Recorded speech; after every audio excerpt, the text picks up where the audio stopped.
Hello students, welcome to MTC. चलिए, आज आप लोगों का इंतजार खत्म। एक नंबर वाला क्वेश्चन मैं आरंभ कर दिया हूँ। ये परीक्षा की दृष्टि से सभी क्वेश्चन महत्वपूर्ण होंगे।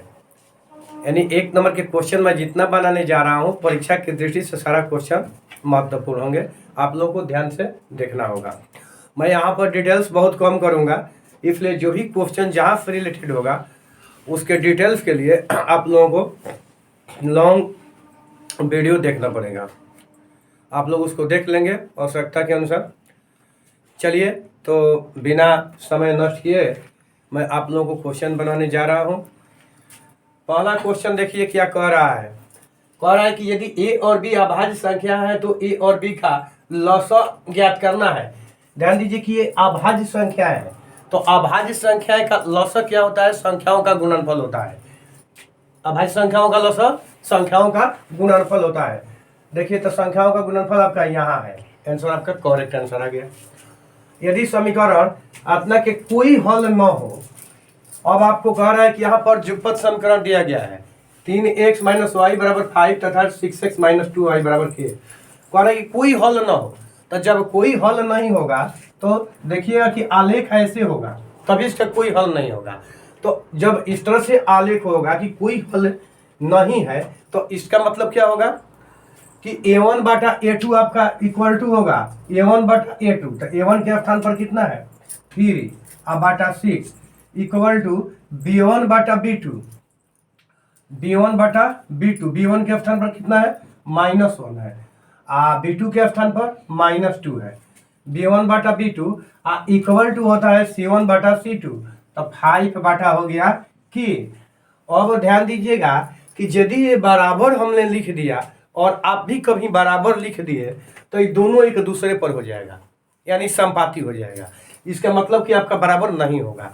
क्या बराबर नहीं होगा? ये बराबर होगा, ये बराबर नहीं होगा। अब ध्यान दीजिएगा कि यदि ये बराबर हो या ना हो, ये बराबर नहीं होता तो एक अद्वितीय हल हो जाता है, तो और x और y का एक हल हो जाता। मैंने आपको एक क्वेश्चन में 3 क्वेश्चन बताया, एक क्वेश्चन में 3 क्वेश्चन बताए। तो चलिए, आप इससे निकाल सकते हैं। इसको हम कटा देते हैं। तो देखिए आपका क्या हो जाएगा, ये भी आपका कट कर 1/2 हो गया, यानी दोनों 1/2 हो गया। तो k डॉइनट इक्वल टू कितना? 5 2 जा 10, यानी k डॉइनट इक्वल टू 10 आपका कहीं आता होगा। ये आपका सही है। और देखिए कह रहा है कि 1 + 2 + 3 + n, यानी 1 से लेकर के nवां पद तक का योग आपसे पूछा जा रहा है। तो 1 से लेकर nवां पद तक का योग होता है n × n + 1/2। ये आप फॉर्मूला याद कर सकते हैं, या फिर एपी और जीपी में जाकर आप अपना मान निकाल सकते हैं। अब देखिए आपका क्वेश्चन नंबर 4 क्या है कि निम्नलिखित में कौन अभाज्य संख्या है। आपको अभाज्य संख्या बतानी है। अभाज्य संख्या किसको कहते हैं? वैसी संख्या है जिसका गुणनखंड मात्र ओनली फॉर 1 और स्वयं वह संख्या हो, उसको अभाज्य संख्या कहते हैं।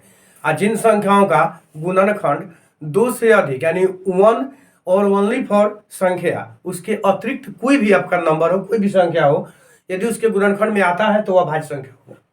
यहाँ आपसे अभाज्य संख्या पूछा जा रहा है। तो देखिए 15 का गुणनखंड 5 होगा और 3 होगा, तो यह आपका भाज्य हो जाएगा। यहाँ 23 क्या है? 23 जब भी कटाइएगा तो 1 से कटेगा, तो 23 से कटेगा, तो ये आपका अभाज्य संख्या हो गया। सबसे छोटी भाज्य संख्या और सबसे छोटी अभाज्य संख्या का मौसा होगा। देखिए सबसे छोटी भाज्य संख्या कौन होती है? सबसे छोटी भाज्य संख्या आपसे पूछा जा रहा है। तो ये जो भाज्य संख्या है, ये सबसे छोटी कितनी होगी? 4 होगी। और सबसे छोटी अभाज्य संख्या कौन होगी? ये सबसे छोटी अभाज्य संख्या 2 होगी। और 4 और 2 का मौसम कितना हो जाएगा? 4 और 2 का मौसम, लफा नहीं, मौसम, ये आपका हो गया। तो चलिए, आपका 5 क्वेश्चन समाधान हुआ। अब 100 क्वेश्चन के साथ नेक्स्ट वीडियो में मिलते हैं।